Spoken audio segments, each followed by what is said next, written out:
다시 일어나셔서 서로 축복하면서 주의 사랑이 우리를 통해서 온 열방에 일어나가기를 우리가 소망하며 주님 앞에 고백하며 찬양합니다. 우리 같이 서로 인사하면서 찬양하겠습니다. 주님의 사랑이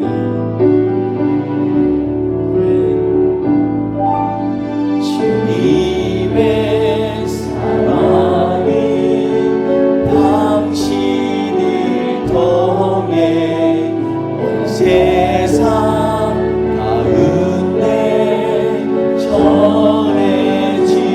전해지기를 주님은 너무 당신을 가지니 사랑의 열매 맺길 축복해요. 주님의 축복이 주님의 축복이 당신을 통해 온 열방 가운데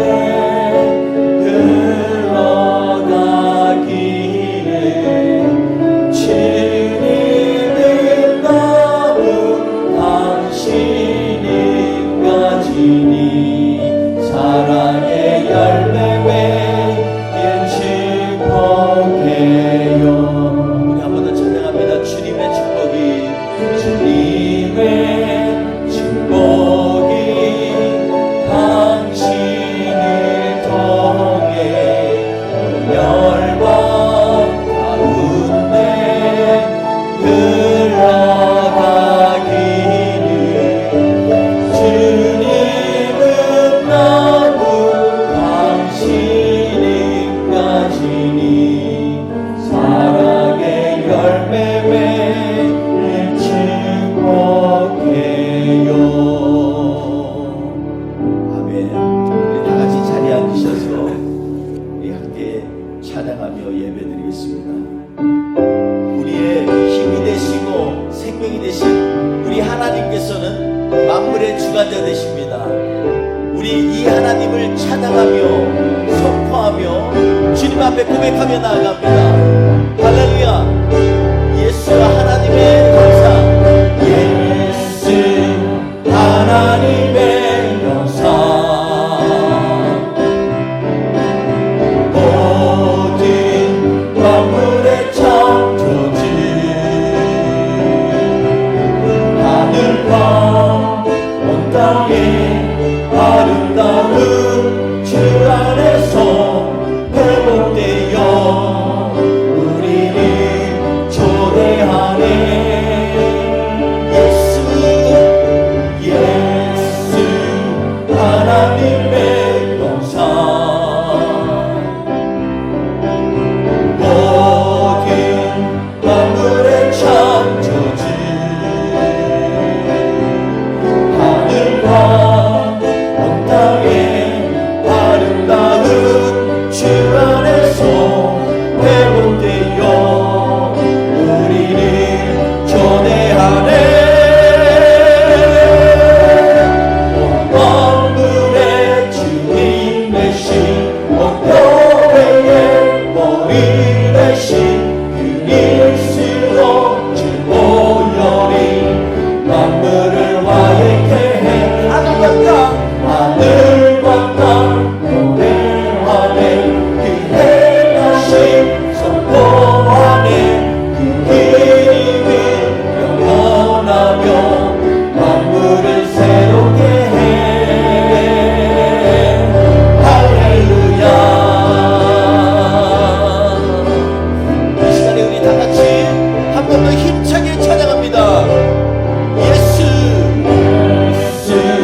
예배 가운데 주께서 우리의 예배를 받으시고 예배 가운데 우리 성령께서 우리를 다스려 달라고 우리 같이 고백하면서 찬양하기를 원합니다. 우리 주님께서는 우리 예배 가운데 임하십니다. 오늘도 역사하신 주님을 바라보며 찬양하며 나아가겠습니다.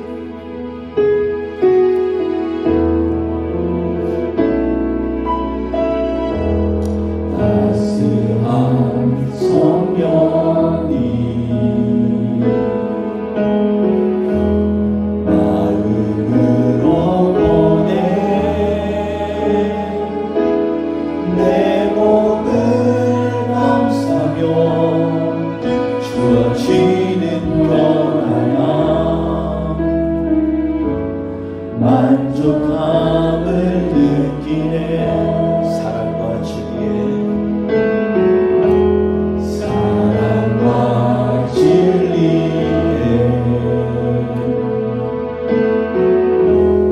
한 줄기 빛보내 내 몸을 감싸며 주어지는 편안함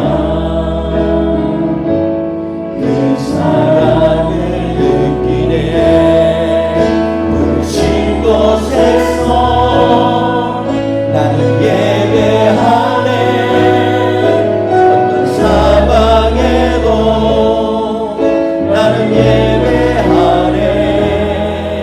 부르신 곳에서 나는 예배하네. 어떤 사방에도 나는 예배하네. 내가 걸어갈 때 길이 되고 살아갈 때 삶이 되는 그곳에서 예배하네. 내가 걸어갈 때 길이 되고 살아갈 때 삶이 되는 그곳에서 예배하네. 부르신 곳에서 나는 예배하네. 어떤 사방에도 나는 예배하네. 부르신 곳에서 나는 예배하네. 어떤 사방에도 나는 예배하네. 우리 이 시간에 전심을 다해서 주님 앞에 간절히 기도하겠습니다. 우리의 지난 한 주를 주님, 우리의 주님 앞에 내려놓사오니 우리의 허물과 죄악들을 용서하여 주옵소서. 부르신 곳에 합당한 자리에 쓰게 하여 주옵소서. 우리 통성으로 하나님 앞에 기도합니다. 할렐루야. 하나님 아버지 감사합니다. 그렇습니다. 주님, 우리는 연약하고 나약하여서 지난 한 주도 하나님의 뜻대로 살지 못한 것도 있고 하나님 아버지 죄악 가운데 있었던 것도 있사오니 주님 이 시간에 예배하며 주님 앞에 찬양 드릴 때 우리의 죄악들을 도말시켜 주옵소서. 우리의 회개가 주님 앞에 응답받게 하여 주옵소서. 주님 앞에 같이 찬양하며 나아갑니다. 부르신 곳에서 나는 예배하네. 어떤 사방에도 나는 예배하네. 아멘. 부르신 곳에서 나는 예배하네. 어떤 사방에도 나는 예배. 내가 걸어갈 때 길이 되고 내가 걸어갈 때 길이 되고 살아갈 때 삶이 되는 그곳에서 예배하네. 내가 걸어갈 때 길이 되고 살아갈 때 삶이 되는 그곳에서 예배. 아멘. 부르신 곳에서 나는 예배하네. 어떤 사방에도 나는 예배하네. 부르신 곳에서 나는 예배하네. 어떤 사방에도 나는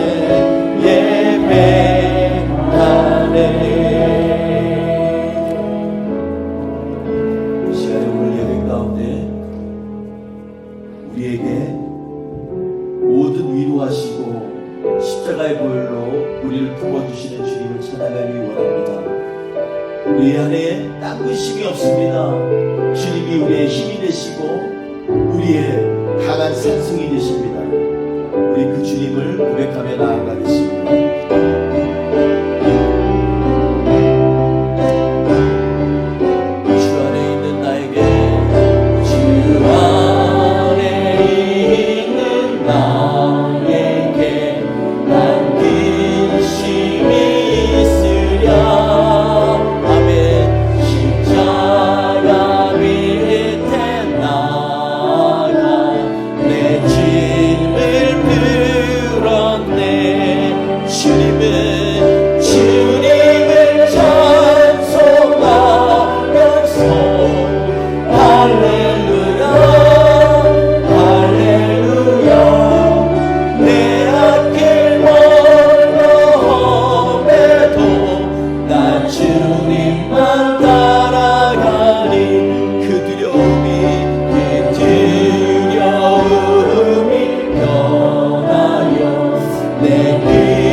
나는 어린 양을 나는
나는 전능하신 아버지 하나님, 천지의 창조주를 믿습니다.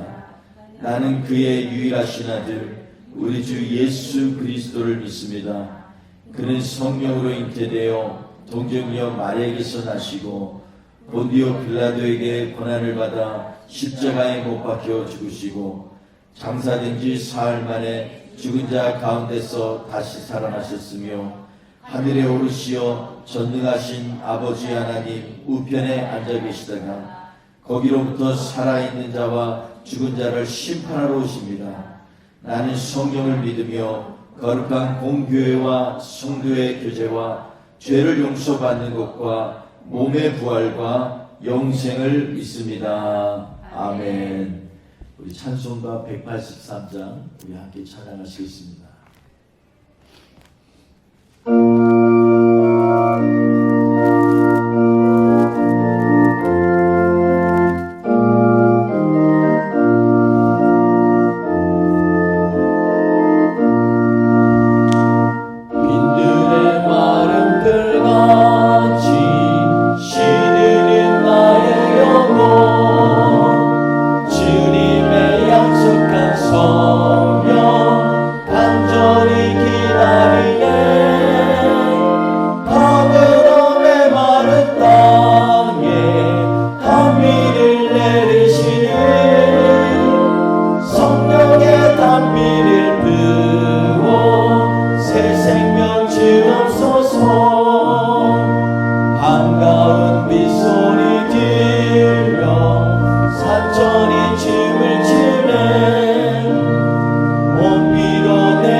말씀은 우리가 누가복음 3장 15절에서 22절 말씀인데요.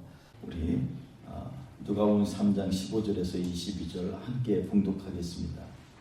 백성들이 바라고 기다림으로 모든 사람들이 요한을 꼭 그리스도신가 심중에 생각하니 요한이 모든 사람에게 대답하여 이르되 나는 물로 너희에게 세례를 베풀었거니와 나보다 능력이 많으신 이가 오시나니 나는 그의 신발끈을 풀기도 감당하지 못하겠노라.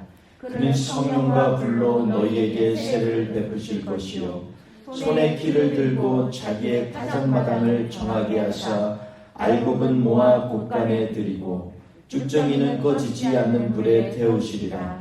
또 그 밖에 여러 가지로 권하여 백성에게 좋은 소식을 전하였으나 분봉왕 헤롯은 그의 동생의 아내 헤로디아의 일과 또 자기가 행한 모든 악한 일로 말미암아 요한에게 책망을 받고 그 위에 한 가지 악을 더하여 요한을 옥에 가두니라. 백성이 다 세례를 받을세 예수도 세례를 받으시고 기도하실 때에 하늘이 열리며 성령이 비둘기 같은 형체로 그의 위에 강림하시더니 하늘로부터 소리가 나기를 너는 내 사랑하는 아들이라 내가 너를 기뻐하노라 하시니라. 아멘. 자, 오늘 말씀은 이 세대를 거스리는 정신이라는 제목으로 이 길은 불과 성령밖에 없다라는 것으로 같이 하나님의 말씀을 나누려고 합니다. 이 세대를 한마디로 얘기하면 돈을 좋아하는 세대입니다. 쾌락을 추구하는 시대입니다. 그래서 세상의 창조주이신 하나님이 아닌 인간이 중심이 되고 인간을 위하는 세대가 바로 이 세대라고 볼 수 있겠습니다. 지난 몇 년간 우리 트럼프 행정부에서는 미국을 위대하게라는 구호를 내딛고 미국 우선주의를 모든 정책에 반영하여 실천했습니다. 그런데 과연 미국이 정말 위대하게 되었습니까? 세계 여기저기에서 많은 사람들이, 많은 나라들이 불만을 품고 또 상처를 입고 이렇게 된 일들이 참 많이 있습니다. 그래서 오히려 많은 적들을 이렇게 만들기도 했습니다. 저는 개인적으로는 트럼프 대통령이 참 좋은 정책을 내서 감사한 면도 있습니다. 그럼에도 불구하고 한편으로 아쉽고 또 기도하게 되는 것은 트럼프 대통령이 삶 가운데에서 또 언행 가운데서 더욱더 크리스찬다운 삶을 보여줬더라면 하는 아쉬움도 있습니다.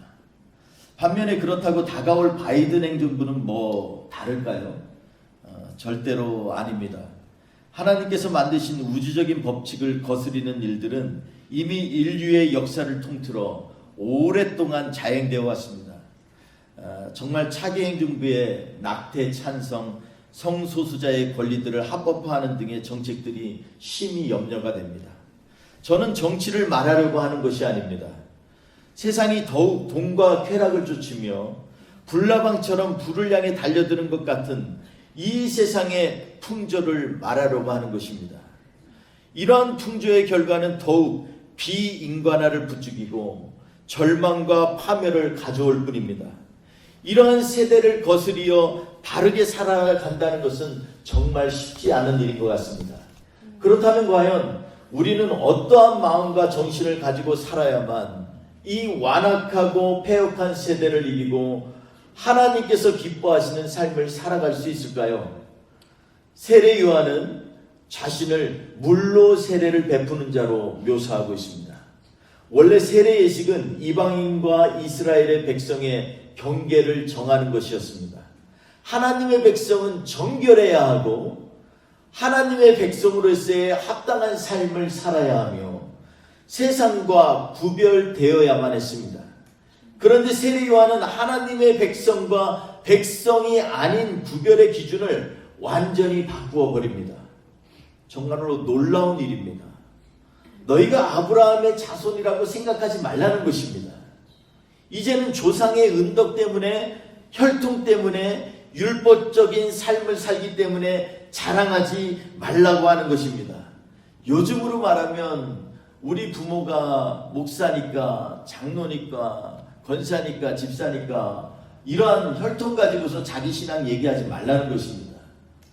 내가 찬양을 몇 곡 알고 그리고 찬양단에 들어가 있고 교회에서 봉사하고 이런 것으로 자기의 이 믿음에 대하여 자랑하지 말라는 것입니다. 왜냐하면 더욱더 원초적인 질문이 있기 때문에 그렇습니다. 하나님께서 자신의 백성을 부르시고 선택하였다는 것에서부터 우리의 믿음 생활은 시작되어야만 합니다. 아멘. 그래서 세례 요한은 아예 그 기준을 혈통, 전통, 율법적 신앙에서 회개에 합당한 열매를 맺는 사람들로 바꾸어 버리는 것입니다. 이제는 율법을 지킨다고 하나님의 백성이 아니고 혈통적으로 아브라함의 자손이어서 하나님의 자손이 아니라 회개에 합당한 열매를 맺어야만 한다는 것입니다. 아멘. 그래서 세례 요한은 죄사함을 받는 회개의 세례를 전파한 것입니다. 지난주에 우리가 나눈 말씀처럼 회개에 합당한 열매라는 것은요, 첫 번째로 하나님 앞에 우리가 죄인이라는 것을 깨닫고 인정하는 것입니다. 우리도 아담처럼 마음속에 늘 언제나 하나님의 말씀과 뜻에 벗어나려는 죄성을 가지고 있는 존재라는 것을 뼛속 깊이 새겨야만 합니다. 이것이 바로 회개에 합당한 열매의 시작인 것입니다. 두 번째로 회개에 합당한 열매란 하나님의 진노가 모든 죄인들에게 임박하였다는 것을 인정하고 그래서 늘 깨어서 이 세상에서 믿음 생활하는 것입니다. 회개에 합당한 열매를 맺으려는 사람은요, 반드시 하나님께서 살아계시고 마지막 심판이 있음을 명심한 사람입니다. 우리가 이 세상 살면서 세상 좋아서 세상의 것 연연하고 살면서 인생을 허비하는 것이 아니라 우리에게는 마지막이 있다는 것을 생각할 때 우리의 인생을 헛되게 살 수가 없습니다.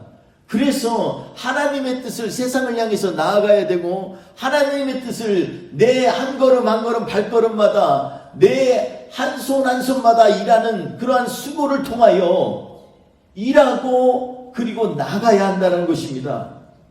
그리고 한 가지 더 회개에 합당한 열매는 항상 모든 일에 하나님의 구원을 사모하는 것입니다. 모든 일 가운데 우리의 삶의 중심을 주님의 구원하심에 두고 살라는 것입니다. 마지막 심판날 주님 앞에 섰을 때 하나님께서 우리의 고달픈 수고와 아픔을 씻겨주시며 보상해 주실 것을 믿기에 억울해도 좀 참고 마음이 아프고 괴로워도 주님의 십자가 바라보고 생각하며 참고 견디는 삶을 살라는 것입니다. 눈앞에 보이는 자그마한 유익 때문에 하나님께서 주실 영원한 생명을 갈망하는 것을 잊어버리지 말고 우리를 위해 예비하신 본향을 향하여 나아가는 모든 행위와 삶이 바로 회개에 합당한 그러한 열매를 맺는 삶이라는 것입니다. 그렇습니다. 회개란 바로 그런 것입니다. 자신의 유익과 욕망보다 주님을 더욱더 매 순간마다 깊이 생각하고 사랑하며 나아가고 싶어하는 그러한 마음이 바로 회개인 것입니다. 바로 이것이 세례 요한이 광야에서 그렇게 외치고 부르짖던 회개하라는 말씀의 요지인 것입니다. 그런데 오늘 본문 15절 말씀에처럼 사람들이 세례 요한이 메시아가 아닌가 심중에 생각하기 시작했는데 오히려 세례 요한은 그렇게 바라고 기다리던 메시아, 우리 구주 예수 그리스도가 곧 오시는데 그분은 물로 하는 세례가 아니라 불과 성령으로 세례를 베푸실 것이라고 외치고 있는 것입니다. 이분 메시아는 예수님 앞에서는 자신이 종과 같아서 그분의 신발끈조차 풀만한 존재도 되지 않는다라고 고백하고 있는 것입니다. 예수님이 얼마나 거룩하시고 능력이 많으신지 하나님의 아들 메시아임을 단적으로 보여주는 고백입니다. 그리고 하나님의 아들로서 구원자이신 예수님에 대하여 엄청난 증거를 합니다. 17절을 보십시오. 첫째로 예수님은 손에 키를 들고 계신 분이라고 고백하는 것입니다. 16절에 예수님께서 처음 인간의 몸으로 이 땅에 오셔서 하신 일을 한마디로 표현한 것이라면 17절에서는요. 심판에 주로 오실 재림의 사건을 설명하는 것으로 보아야 합니다. 그래서 손에 키를 들고 계신 분이라는 것은 마치 농부가 추수할 때에 알곡과 쭉정이를 구별하게 하는 도구인 키를 가지신 분이라는 것입니다. 우리 한번 키가 무엇인지 보면 좋겠습니다. 여기에 보면 이렇게 아주머니가 손에 들고 있는 게 키입니다. 저걸 갖다가 이렇게 곡식을 알과 쭉정이가 있는 걸 갖다가 위로 힘껏 올려서 내리치면 그 가운데 이 바람에 의해서 또 움직임에 의해서 쭈껑이는 떨어져 나가고요. 알곡은 무거우니까 그 자리에 남는 것입니다. 저게 바로 키를 갖고 일하는 장면입니다. 이 말은 우리 주 예수님이 마지막 심판의 기준이 된다라는 것입니다. 예수님이 키를 붙잡고 있었다. 이런 것은 예수님이 심판의 기준이 되신다라는 것입니다. 전적으로 우리의 구원은 우리 주 예수님께 달려 있다는 것입니다. 마지막 때에 키를 마구 흔들어 모든 영혼의 쭉정이들을 솎아내는 분이 바로 우리 주님이십니다. 그러므로 예수님만이 우리의 삶의 기준이 되게 일상생활에서 주님께 초점을 맞추시기를 바랍니다. 사는 데에 무엇인가 잘못된 것 같다면, 내 인생에 뭔가 문제가 있는 것 같아 라고 한다면 예수님의 삶과 가르침에 자신을 비추어 보아야만 하는 것입니다. 앞이 안 보이고 무엇을 해야 할지 애매한 상황이라면 우리 주님이 인생의 매뉴얼이 되어야만 합니다. 둘째로 예수님은 자기의 타작마당을 정하게 하시는 분이라고 17절에 계속해서 말씀하고 있습니다.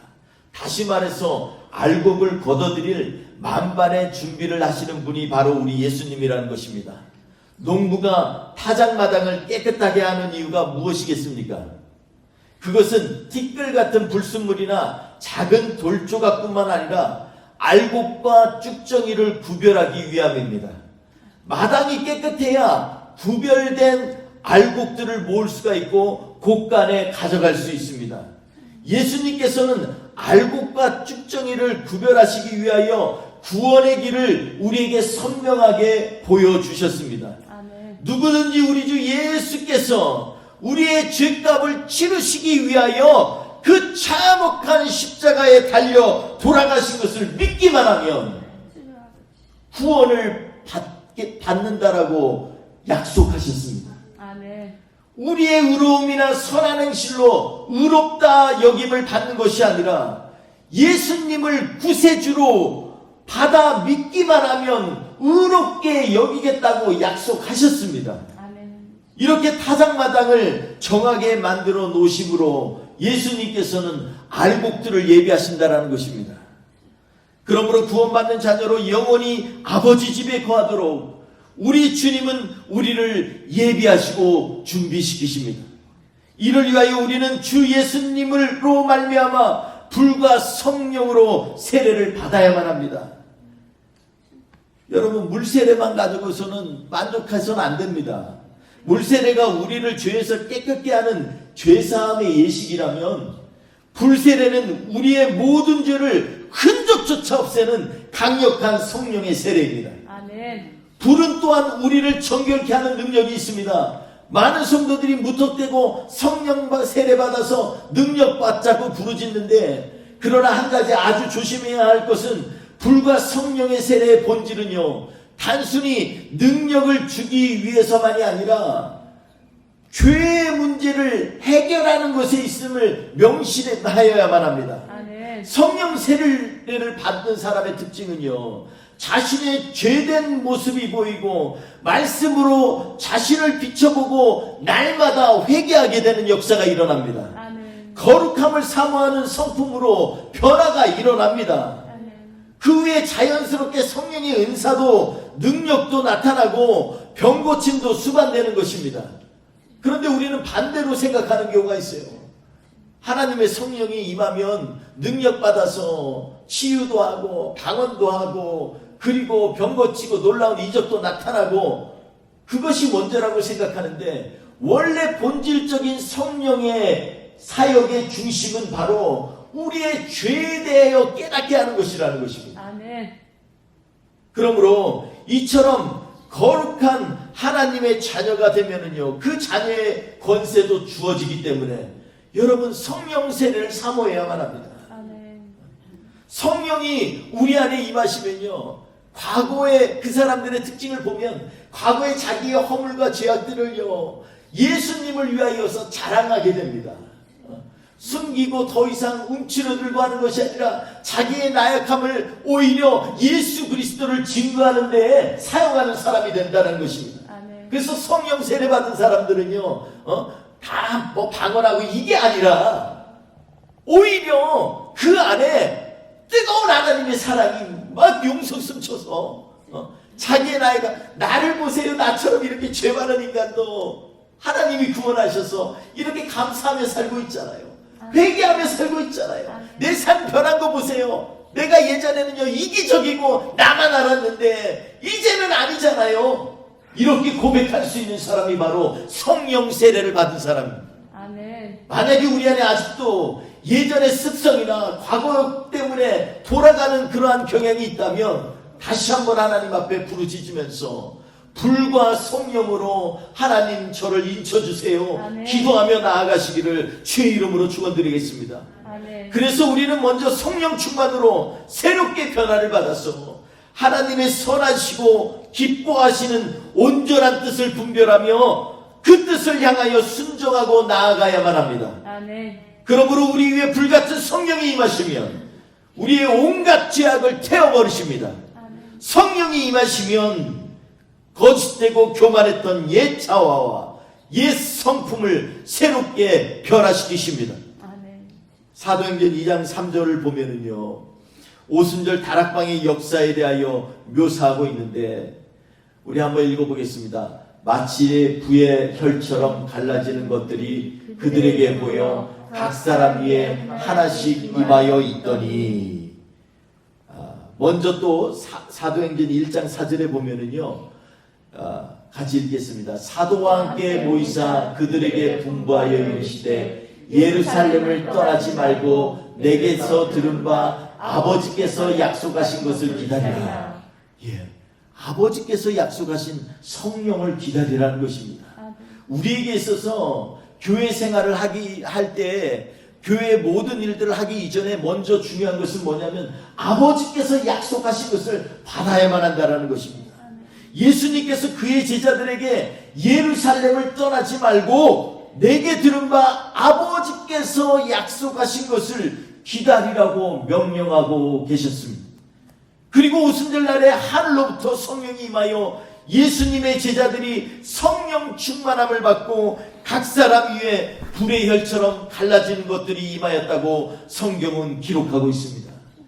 예수님께서는 성령을 기다리라고 하신 것에는 다 그 이유가 있습니다. 아버지 하나님 없이 죄악으로 가득한 이 세상을 이기려면 내 힘으로는 안 된다라는 것입니다. 오직 성령 충만을 받아야 하기 때문입니다. 아멘. 성령님의 도움 없이는 이 죄악이 가득한 세상의 유혹을 이길 수가 없습니다. 아무리 도덕분자라도 안에 윤리의식이 아무리 심해도 세상의 유혹 앞에서는 당할 자가 없습니다. 그러므로 데살로니가전서 5장 19절에 보면 성령을 소멸치 말며 라고 말씀합니다. 성령을 한번 만났다고 그걸로 끝나는 거 아니에요. 계속해서 성령을 소멸치 말라는 것입니다. 이 뜻은 타오르는 불을 끄지 말라라는 것입니다. 아멘. 성령이 임했으면 그 성령 붙들고 매일매일 주님과 동행하며 나아가야 된다는 것입니다. 아멘. 한 번 경험한 성령의 역사로 만족하지 말라는 것입니다. 아멘. 즉 과거에 혹은 왕년에 내가 예전에 어땠는데 이런 거 신경 별로 쓸 필요가 없어요. 그 대신에 오늘 지금 이 순간 역사하시는 성령을 사모하라는 것입니다. 아멘. 함께 성령과 동행하고 항상 그 말씀에 귀를 기울이며 항상 성령의 감화 감동 받는 것에 기대하고 민감해야만 합니다. 아멘. 이런 사람을 하나님이 기뻐하시는 성령의 사람이라고 말하고 있습니다. 여러분, 세상이 그 누구도 우리를 바르고 거룩하게 인도할 수 없습니다. 아무리 영향력이 있는 세계적인 석학이나 종교 지도자들도 우리로 하여금 바른 길 가도록 길을 제시하고 동시에 이끌어주며 힘까지 주는 이는 아무도 없습니다. 오직 성령 충만으로 우리는 세상을 이길 수가 있습니다. 아멘. 그래서 예수님은 불과 성령으로 세례를 주시고자 한 것입니다. 아멘. 사랑하는 성도 여러분, 왜 예수님께서 기다리고 사모하는 자에게 불과 성령이 임하겠다고 약속하셨는지 기억하십시오. 오늘 이 시간부로 성령 충만하시기를 사모하십시오. 아멘. 하나님께서 주님을 간절히 기다리고 바라는 자들에게 불과 성령으로 세례를 주시고 세임을 주시겠다고 약속하셨습니다. 아멘. 이 반역한 세대를 이길 힘은 오직 성령의 불과 성령의 능력을 경험하고 성령의 힘을 입는 것 외엔 아무것도 없습니다. 이번 한 주간도 주의 성령 받기를 간절히 사모하며 성령 충만하시기를 주님의 이름으로 축원드리겠습니다. 아멘. 기도하겠습니다.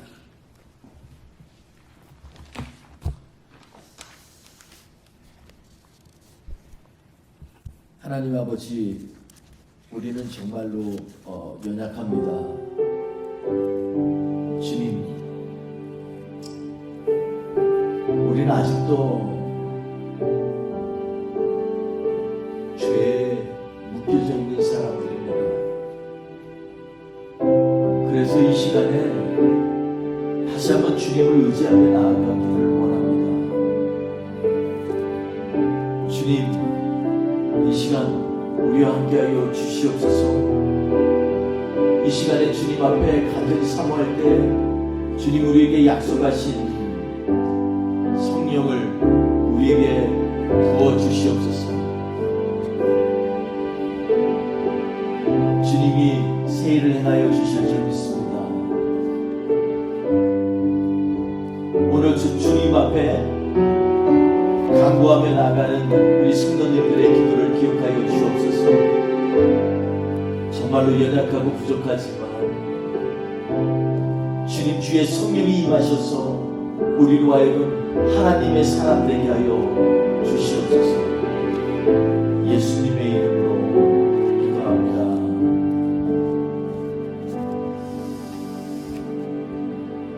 이 시간에 성령님을 내 마음으로 본다라는 찬양을 좀 고백했으면 좋겠습니다. 주의 성령이여, 이 시간에 내 몸에 임하여 주옵소서. 그래서 성령의 사람 돼서 예배하고 성령의 사람 돼서 세상에 살아나갈 수 있도록 하나님 우리를 붙잡아 주옵소서. 같이 고백하는 마음으로 찬양하겠습니다. 따스한 성령님, 따스한 성령님, 마음으로 보내 내 몸을 감싸며 주어지는 평안함, 만족함을 느끼네. 주님의 사랑과 진리로, 사랑과 진리로 한 줄기 보내 내 몸을 감싸며 주어지는 편안함, 그 사랑을 느끼네. 부르신 곳에서 나는 예배하네. 어떤 상황에도 나는 예배하네. 부르신 곳에서 나는 예배하네. 어떤 상황에도 나는 예배. 내가 걸어갈 때 길이 되고, 내가 걸어갈 때 길이 되고, 살아갈 때 삶이 돼. 그곳에서 예배하네. 내가 걸어갈 때 길이 되고, 살아갈 때 삶이 돼. 그곳에서 예배하네. 부르신 곳에서 나는 예배하네. 주님이 이 시간에 어떤 상황에도 우리를 부르십니다. 나는 예배하네. 부르신 곳에서 나는 예배하네. 어떤 상황에도 나는 예배하네.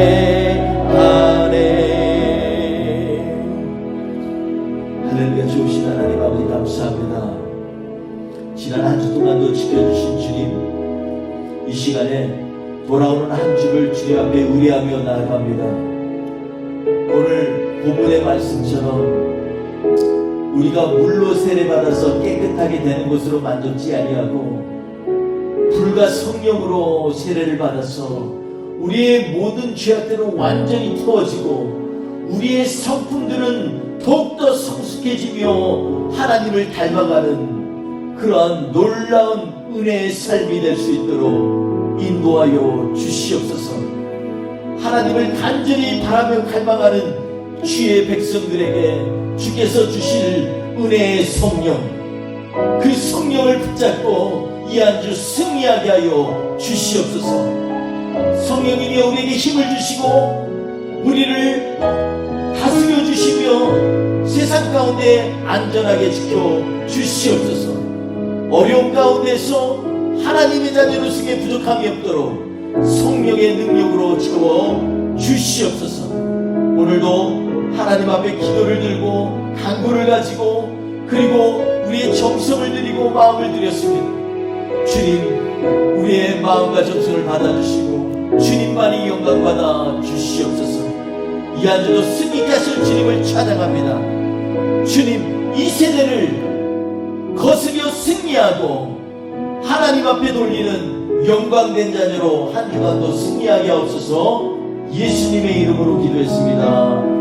아멘. 지금은 우리 구주 예수 그리스도의 은혜와 아버지 하나님의 크신 사랑하심과 성령님의 감동하시고 역사하시고 능력으로 함께 하심이 이 시간에 하나님 앞에서 성령의 사람으로 거듭나기 원하여 간구하는 우리 뿌리 깊은 교회 모든 성도님들 머리 위에, 그리고 아직도 여러가지 어려움과 질병과 고난 때문에 주님 옆에 간구하고 있는 우리 사랑하는 성도님들의 머리 위에, 그리고 애틀란타에 아직도 방황하며 힘들어하는 잃어버린 영혼들을 위해 지금부터 영원토록 함께 하시기를 간절히 축원하옵나이다. 아멘.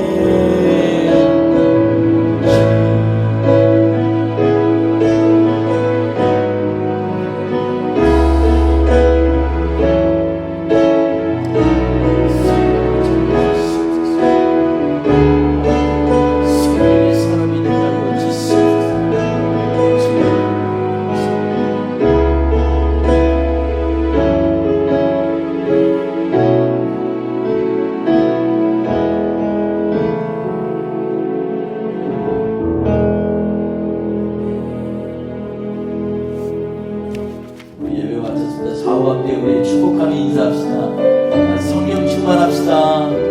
네, 성령의 사람 되시기를 주의 이름으로 축원드립니다.